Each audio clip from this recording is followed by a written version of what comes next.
Good morning সবাইকে। তোমরা সবাই কেমন আছো? আশা করি সবাই খুব ভালো আছো, আমিও খুব ভালো আছি।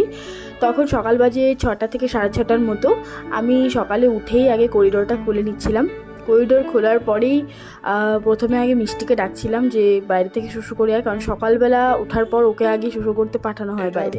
আর এদিকে রাজীবকেও ডাকছিলাম, কারণ আজকে ওর জন্মদিন, সেই জন্য মন্দিরে যেতে হবে পুজো করার জন্য।